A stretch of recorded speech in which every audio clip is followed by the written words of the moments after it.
Welcome to Sideline Sanity with me, Michele Tafoya, sponsored by Legacy Precious Metals. There has never, ever, ever been a better time to invest in precious metals. Go to legacypminvestments.com, legacypminvestments.com. We thank them for their sponsorship. All right. When was the last time you said, I'm sorry? And what were you sorry for? Were you sorry because you genuinely hurt someone and you knew it was your fault and it was a much deserved apology? Or were you sorry because you accidentally didn't reply to an email within a 5-minute period of time? There are a range of apologies you can make in this life. Some are worthwhile. Some are unnecessary. And saying you're sorry can be a powerful thing.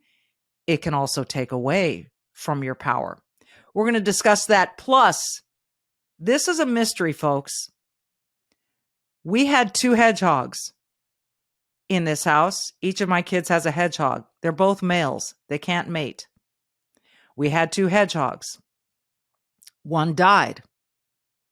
We went on a little trip, came home. We had 2 hedgehogs again. This is the biggest, freaking, weirdest story I've experienced. This is weird. And I'm going to tell it to you. Both of those things are coming up. And I'm not sorry. For nearly 3 decades, she's reported the action from the sidelines. She started very young. She's covered the NBA, NFL, Olympics, and the college football and basketball national championships. And now, during these insane times in our world, Michele Tafoya thinks we need a serious dose of sanity. This is Sideline Sanity with your host, one of the sanest people on planet Earth, Michele Tafoya. All right, with a little help from the Wall Street Journal, I'm going to talk to you about apologizing and when it's just kind of going overboard. All right, so this young woman named Rachel, and I'm going to mispronounce her last name. I think it's Feintzig. I appreciate her story, and I'm going to read it to you and comment because this is really worthwhile. When I first started my sports career and I was working at CBS Sports, I was so green, and I would apologize a lot. I'd say, oh, okay, sorry. Hey, could we do this read again? Okay, sorry. Could you just move your jacket a little bit? Oh, yeah, sorry. That's not when you should say sorry. And when you keep doing that, and like a lot of people these days are finding themselves having to say sorry for things they shouldn't be sorry for, it cuts away at your inner power, right? Your inner strength.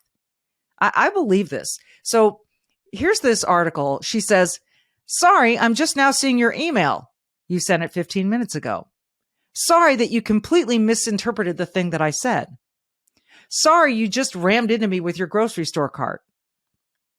The apology is running amok in conversations and communications. We drop it indiscriminately, crying mea culpa for all manner of things we really shouldn't be sorry for and diluting the apologies that truly matter. Is it time to stop? Could we even cut back if we wanted to? The example she gives there, now this is me again. Sorry, I'm just now seeing your email. We say sorry. Oh, I'm so sorry. I didn't call you back. What does that mean about the real apologies, the stuff you really want to be sorry for? I'm sorry, Mom, about the 100-year-old vase vase that I just broke in the entry hallway. I'm really sorry about that. I know it was your grandmother's, and I'm sorry. There's something to be sorry for. That's legitimately, because you're sorry that this unfortunate thing happened. You're sorry because your mom's going to be sad. You're sorry because it's an unfortunate accident, right? But I'm sorry just now seeing your email. Sorry you just misinterpreted me. That's a big one.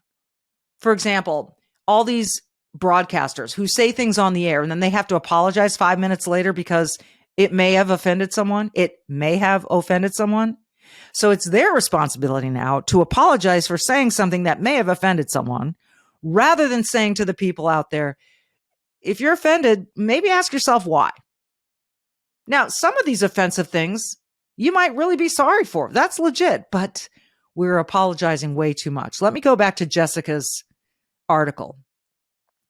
Quote, I wasn't really that sorry, admits Louise Julig, a freelance writer in Encinitas, California, who found she was constantly apologizing for the delay when replying to notes, even when there wasn't much of a delay at all. Why am I saying this? I don't know, she asks. Going back to the writer now. Sorry has lost its meaning, she realized. No longer a heartfelt declaration of remorse, but a knee-jerk response. Aren't they all these days? Now faced with the blinking cursor of a blank email, Ms. Julig asks herself, did I legitimately miss something or mess someone else up? If the answer is no, she's not sorry. I think when you say you're sorry, you admit that you've done something wrong. Whether you really feel that way or not doesn't matter. What you're communicating to the other person on the end of the apology is, I screwed up. I did something wrong. I'm sorry. My fault. My bad. You're good. And I've now kind of given you this little trump card to hold over me in case you need something to hold over me later. It's almost like a scoreboard, these apologies. Here is Jeffrey Pfeiffer, a professor of organizational behavior at Stanford Graduate School of Business and author of a book about commanding authority at work. He says, don't give away your power. Apologizing in business, especially when you've actually done something wrong, is just, apologizing in business, especially when you've actually done something wrong, is just asking for trouble, he says. People are never satisfied with an apology, he adds. Groveling and exhibiting vulnerability only make you look weak and sink team morale. Think about some of the apologies. There was a guy who was a host on some dating show, and he apologized for something he didn't even do. He felt like he normalized some sort of behavior. He apologized. He got fired. I wish I had better specifics about that, but you can think about all the, was it The Bachelorette, John? Here's my producer, John Berg, chiming in. I believe that was The Bachelorette. Yeah. And wasn't it one of the gals had been to a party that was an antebellum theme party? That's exactly what it was. And right, he tried John? to get everybody to go easy on her, like, hey, let's have some grace here. And he got the boot. And I believe that was his own show, and he might have been one of the main producers on that show. I'll dig his name up for the break. Not good enough. Not good enough. He apologized, and he really didn't need to apologize because all he was asking for was this gal had gone to this party. Now everyone determined she was a racist for having gone to a theme party some 10 years ago or whatever. And he said, hey, let's give her extend her some grace. He got fired. This is the kind of thing, I'm so glad you remembered that, John, because this is the kind of thing where apologizing just makes you weak. There was an event that happened on Sunday Night Football when I was there. Chris Collinsworth, our amazing, wonderful analyst, said something about some women that he had met in Pittsburgh at a restaurant. And he had gone in to pick up some food, and he said on the air, these women knew so much about football. It was so cool. I was talking to them. Okay, fine. He was extending a compliment. But you know what? That wasn't good enough for some of the female sports writers out there in the universe who decided that what Chris said was sexist. What, like women aren't supposed to know football? Now, I've worked with Chris for many, many, many years. Over a decade. The man is not sexist. Just meet his wife and you'll know. And his two amazing daughters, both of whom were athletes, both of whom are incredible individuals. Chris Collinsworth is not sexist. The fact that he told a little anecdote that he went in to a restaurant to pick up food, the two women who were giving him his food knew so much about football, and they talked about football, and he was impressed. And they happened to be women. So within 24 hours, he was asked to apologize for that comment. And I begged him not to. I said, Chris, all we're doing is feeding the beast. It will never be good enough. And once you apologize, by the way, like this Stanford professor has said, now you've got to apologize more and more. Because now they've got you taking a step back. Oh, sorry, I offended you. I guess I said something about women knowing their sports, and that was offensive. Now they're waiting for the next thing for you to say that you can apologize for, because they got you to do it once and they want you to do it again and again and again. And why is that? It gives them a sense of power. I don't know what people enjoy about that. I really don't. But that is why I encourage people to think long and hard before they apologize for a comment like that. I was so angry about that whole episode because, again, we are feeding this beast, this cancel culture beast of you need to apologize for something you did 25 years ago or said 25 minutes ago that really was pretty harmless. Let's go back to this Wall Street Journal article. Standing your ground comes with risks, he allows. You'll piss some people off. You might not be liked. He thinks it's worth it. So do I. That's why I'm always talking about courage and being brave. She's quoting the author again. You can either conform to what people want you to be, or you can decide that you are going to risk offending people, he says. Life is about trade-offs. Thank you. All right, going back to the author of this piece. When I searched my sent emails for the phrase, sorry for the delay, the result was too many hits for Gmail to give me the exact account. Think about that. And you know what? I'm raising my hand right now for those of you that can't see me. Guilty as charged. If we're a little bit late in our response, we always apologize. But generally we say, sorry, this is overdue. I've been so busy. Why not just drop the sorry? How about just, I've been busy. I'm just now getting back to your email. What about that? That's a much stronger position from which to begin your email. The author of the story says, I tried in the course of reporting this column to cut back on my apologies. Mostly I failed, catching myself exclaiming, sorry, when dialing in 3 minutes late for a call. A person I contacted for this piece apologized for only being available one of the days I suggested we chat and not the other. I flash back to a clip of Taylor Swift in which she apologizes for getting on her soapbox about misogyny, then quickly catches herself. We're like, sorry, was I loud? The pop star says in Miss Americana, the Netflix documentary, in my own house that I bought with the songs that I wrote about my own life. Words have consequences, says this column. Always feeling like you need to say sorry makes you kind of feel like crap, says Jen Fisher, the chief well-being officer for Deloitte. Last year, she logged her own apologies, flagging the ones that felt unnecessary and replacing them with expressions of gratitude. Have to move a meeting? Try, I appreciate your flexibility, or I'm grateful for your understanding, she says. Remember that it's not your responsibility to apologize for things out of your control, such as the weather or a client moving a deadline. Putting sorry on loop waters down the moments when you really do need to show remorse, she adds. And of course, people often wield sorry to mean exactly the opposite, meaning a more passive-aggressive insult than real contrition. Shedding sorry can be empowering. Hannah Szabo grew up in Wisconsin, where, as in much of the Midwest, Canada, and other regions, sorry sometimes serves as a conversation starter. She would drop one in during a pause in a conversation or when she felt uncomfortable.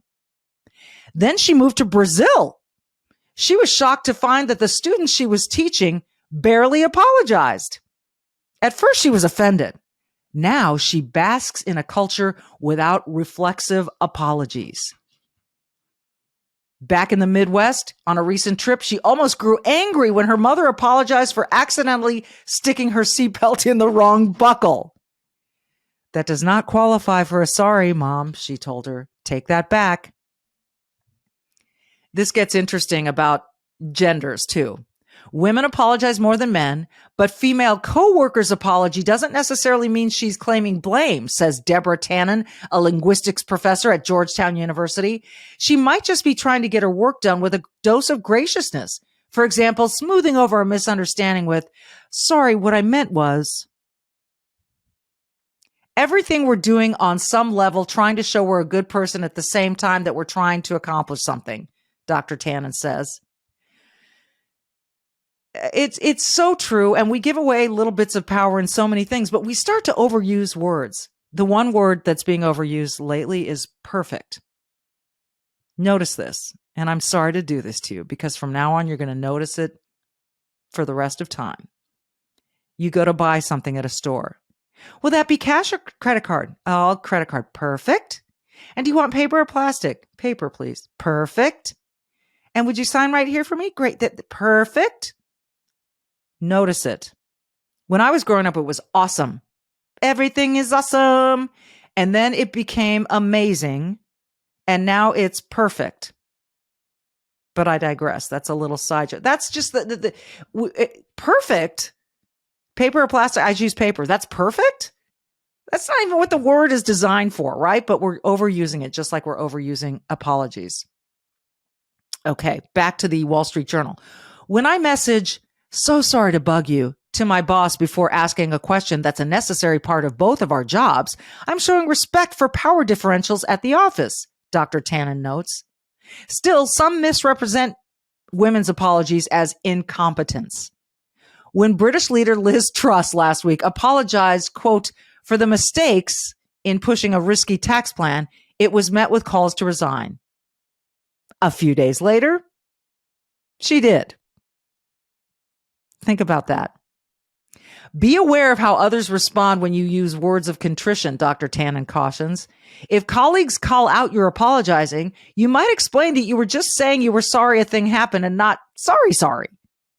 If you hear that feedback often, consider an audit like Ms. Fisher's that we mentioned above. I swear, when I first started CBS Sports, I apologized for every little thing because I felt like I was the newbie, the rookie. Everyone else was smarter, better, prettier, more intelligent. I was just a peon. And so I apologized for everything. Finally, someone said to me, "Stop apologizing." And that was the first time I was made aware of it. All right, back to the article. Kingston Vickers tried. After moving to Texas years ago, the native Canadian resolved to remove the and sorry from his vocabulary. Doing so consumed so much mental effort that he grew flustered when talking and wasn't as effective at his sales job. Now he embraces his proclivity for apologies and says his work has benefited. Apologizing for his clients' struggles or when he's about to make an ask of them builds trust, he says. It's also a way of showing empathy. Quote, "People underestimate the power of a kind word nowadays," he adds. Well, this is a really interesting topic, but I would go along with this, that the more you apologize, the more you're giving up your power. And when you apologize for something that you value, hey, man, I'm sorry, but I'm pro-life. Why are you sorry about that? Hey, man, I'm sorry, but I think we should fund the police, not defund the police. And you're sorry. Why? You tweet something out like, "All lives matter," which I mistakenly once did. Oh my gosh, I spent the next 3 hours of my night cleaning that mess up and apologizing. For what? Again, some apologies are necessary and right, but just think about it first. I think this column is really timely, and it's really important that we don't just apologize for every little thing that we do. You end up tipping the balance of power not in your favor. And you end up giving away a lot of what you value. I just liked this column and I wanted to share it with you. Okay, here's something I am not sorry for. I am not sorry for the story I'm about to tell you that is one of the weirdest things that's ever happened to our family. I can't explain it. Maybe you'll have a theory and you can reach out to me on social, like at Twitter at Michele_Tafoya, or I think it's _Tafoya. Either way, you can find it. Reach out to me and tell me if you have an explanation for this hedgehog mystery I'm going to tell you. We had 2 hedgehogs. Then we had 1. Then apparently we had 3. I'm going to tell you this story. It is the weirdest thing that's happened to us. And I can't find an explanation, and I hope that you can help me. That is next. Okay, the word of the day is money. It's what we're all talking about, right? The economy, inflation, gas prices, you name it. Even when it comes to funding the police, all of this stuff requires money, and you need money. That's not news, right? So here's the thing. You've got your short-term needs and your long-term needs. In the short term, we're really hurting with the gas prices the way they are. And now your winter costs of heating your home are going to, I hate to break it to you, if you haven't seen it already, they're going to be bad. But then there's the long term too. You have to look past this week, this month, this year, and look ahead to what you're planning for in the long term. And that's where precious metals comes in. And that's where Legacy Precious Metals comes in. This is a group of people that I trust when I'm investing in gold and silver. A lot of people are comparing this time right now to 2008, which was no fun. And if you remember in 2008, those who invested in gold saw really big gains. And others, well, they lost their retirements. So maybe the sooner you make this call to Legacy Precious Metals, the more comfortable, the more safe you're going to feel. I'll give you the number and the website, because if you go to their website, there's an investor's guide. It's free to download. You can check it out. The number is 866-528-1903. 866-528-1903. Call my friends at Legacy Precious Metals. Get all your questions asked and answered, right? And then download their free investor's guide at legacypminvestments.com. Find out how gold and silver can fit into your retirement. legacypminvestments.com. Okay, during COVID, while other people were getting dogs, we got hedgehogs. Our kids really wanted pets, and fish just weren't doing it for them. So there was a hedgehog farm in Minnesota that we found, and we decided to get baby hedgehogs. We brought home 2 males. In Minnesota, you can't bring home a male and a female because you've got to be licensed to breed hedgehogs if you want to have a male and a female. We weren't thinking about breeding the hedgehogs. We just wanted the kids to be happy. So we brought home 2 male hedgehogs. My son named his Doug, D-O-U-G. My daughter named hers Bruno. They were very opposite. You can't put them in the same cage because they'll fight to the death. So they each had a cage in their room. And for the last 2 years, things have been just hunky-dory. You know, you have your hedgehog issues here and there, but these cages that they're in, they're really kind of low, but hedgehogs can't climb or jump or get out of these. But the other day, my son said, "Whoa, Mom, Doug," his hedgehog, "is in my closet." How did Doug get out of the cage? We didn't know. We had no clue. But we scooped Doug up and we put him back. And Doug was the angry bitter of the 2 hedgehogs. Yes, I'm telling you, he was bitter and ungrateful. Whereas Bruno, my daughter, just could hold him anytime she wanted. He would nestle in a blanket next to her when she was studying. I mean, they were totally opposite. So we weren't going to necessarily miss Doug if he died, but we weren't quite ready for it when it happened. It happened the day we were leaving for a trip. And we were going to go from our house to the airport, pick up our son along the way. So he wasn't with us at the time that we discovered that Doug had died. And what was strange about Doug's death was that lately he had been more active. He had been a little more social. He had gotten out of the cage once, as I mentioned. He even went nose to nose with our new dog right at the side of his cage. This was unusual for Doug. So we're getting ready to leave. Our son is not home. I said to my daughter, "Please check on Doug. Make sure he has water and food." She comes running out of the room and says, "Mom, I think Doug's dead." Really? Wouldn't be surprising. My son doesn't know how to take care of anything. I go back in there with him. I try to rouse Doug. He's in this little sort of cloth cave that our hedgehogs have often in their cages that are made for this purpose. I'm shaking around. He's not moving. So I asked my husband to do the dirty deed and come get him out of this thing and throw him away. My husband comes up.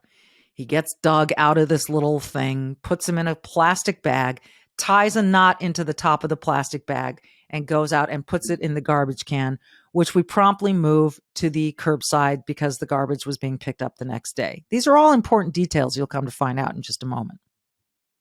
So I let our house sitter know, hey, Doug died. Bruno is still alive. Check on Bruno, but you don't have to worry about Doug. We're on our way to the airport. We pick up our son and we tell him, hey, Doug is dead. I'm sorry. And he goes, no, he's not. Yes, he is, honey. He died. What? He was just so lively. Honey, we're sorry. He's dead. We took him out. We put him in the garbage. There's a little bit of silence. He's a little sad, but he's okay. All right. We go off. We have a few days as a family looking at colleges for my son, and we come home and everything's status quo. The dog has survived with our house sitter. She's had no issues. She's nothing unusual to report. Okay, cool. After about a half hour of being at home and, bringing the cases in and all the rest, I walk upstairs to the bathroom my husband and I share. And I walk in and I stop dead in my tracks, pun kind of intended, because there on the floor in a corner of the bathroom is a hedgehog. And it looks very much in trouble. Like it's not lying in a little ball like hedgehogs normally do. It's lying on its side looking distressed. So I think this must be Bruno, the other hedgehog. How did he get out? Call my daughter. Hey, check to see where Bruno is because I think he's here on the floor. She comes walking in holding Bruno. No, he's in his cage. I've got him right here. He was in his cage. Okay. If Doug is dead and we threw him in the garbage in a tied up sack and put it on the curb, and you're holding Bruno, who the hell is this hedgehog? And where did it come from? And why does it look like it's dying on the floor when we just threw another dead one away and we only had 2? Call everybody into my daughter's like, what is going on? She's holding her hedgehog. She knows she found the other one dead. She knows it's gone and thrown away and been picked up by the garbage people. My husband comes up. He's like, what the? My son comes up. He's like, what the? But he identifies it. That is Doug. We pick up Doug. We put him in the cage and we all stand there baffled. Now, Doug is in distress. He won't go to eat his food or water. He's just sort of laying there. If, in fact, this is Doug, though we thought we threw Doug away. Okay, so 2 questions. What the hell did we throw away if it wasn't a dead hedgehog? And you had 3 mature people identify a dead hedgehog that we had known for 2 years. And we had my husband throw him away in a plastic bag that had a knot tied in it and thrown into the garbage, and the garbage put to the curbside. I'm going to first just throw it out to my producer, John Berg, who you hear his voice. You don't often see his face. John, do you have any theory about what the hell happened? No, this reminds me of The Revenant, where he's left for dead, in the garbage can or the wilderness, and makes a miraculous comeback. That's baffling. They're not asexual. They can't just produce themselves. They can't. That doesn't make any sense. Did they screw up in the? This doesn't make any sense. And how did he live for a weekend in the bathroom on the floor? I don't. All of these are legitimate questions, none of which I have an answer for. I'm an experienced owner of pets, and that does not make any sense whatsoever. Not a lick. It doesn't make any sense. It's like a hedgehog miracle, but it's also a mystery because we threw away a dead hedgehog. We only had 2, and then we came back and we still had 2. How does this happen? The math doesn't add up. I don't know. It's a miracle. It's a hedgehog miracle. He's the miracle. He's the miracle hedgehog. If he lives, I've thrown this story out at a couple friends. None of us have an answer. So if you got one, find us on LinkedIn, Twitter, Facebook, or Instagram. And please tell me what you think, because I am baffled and it's a little scary and spooky. And you had a family of 4 of us staring at each other last night saying, is this the weirdest thing that's ever happened? And yeah, it kind of is. Sounds like Doug has unfinished business. Take care of that hedgehog. Holy crap. Anyway, that is my hedgehog story, and I'm sticking to it. It did happen in exactly the fashion I've just detailed. How did we go from 2 hedgehogs to one living, one dead, back to 2 living? Okay, that's my hedgehog story. This has been Sideline Sanity. That's a bit of insanity. Be brave, especially when approaching a hedgehog. Do good when you find an ailing hedgehog. And we'll see you next time.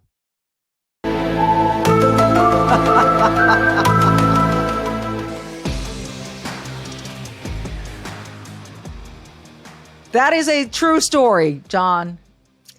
Well, Sideline Sanity, we are very proud to be sponsored by Legacy Precious Metals, and we're joined by Charles Thorngren, the CEO of Legacy Precious Metals. Charles, we are hearing now that this is not transitional inflation. This is not a bump in the road.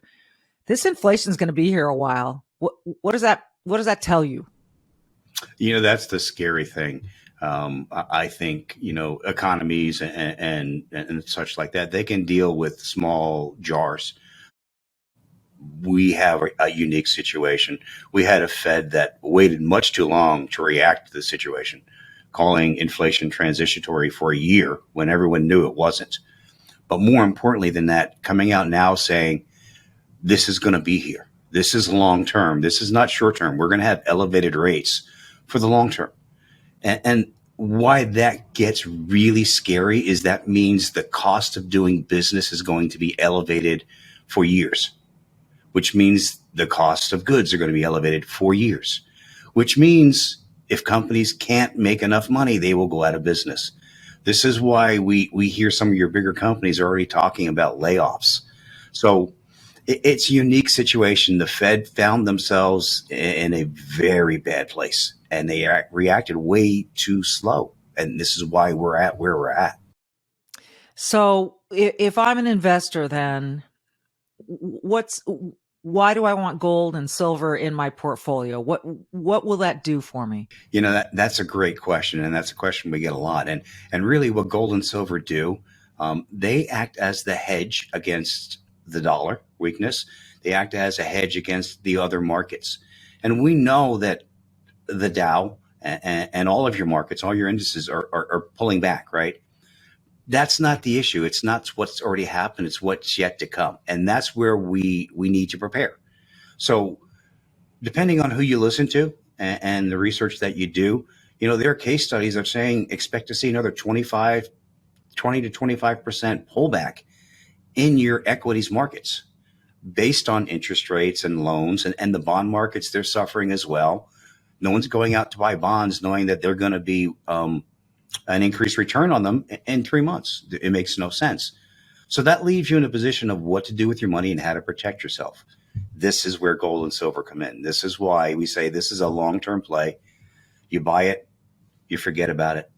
Let it do its job. And its job is to go up over time as the dollar gets weaker, as the purchasing power gets less, gold and silver increase. It protects that purchasing power. And that's the great thing about it.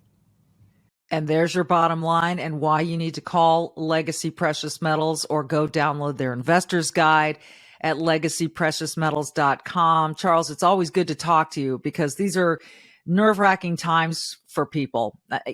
It's just the fact of the matter is, as we were told by the Fed chair, there's going to be some pain. So if people know that they've got something solid sitting in their investment portfolio, I think they're going to feel a little bit better, right? Absolutely. And we, when we look at the actions that have happened just recently, the Fed has taken a very unique stance, and they've done something very extraordinary. 3/4 of a basis points raises months in a row. That's one of the largest raises you've ever seen in the Fed through the history of the Fed. And it's not just once. One time is shocking. Here we are on the 3rd month now, and we'll probably do another half a basis point next month or later this month, possibly even 3/4 of a point. So when you look at that and you say that number is going to grow to where the Fed interest rates will be about 5%, unheard of. That means the interest rate to you and I, if that's what banks pay to borrow money, we're going to see, credit cards will probably be over 28, 30% again. You're going to see home loans coming in 9, 10, possibly even 11%. And it's a scary time.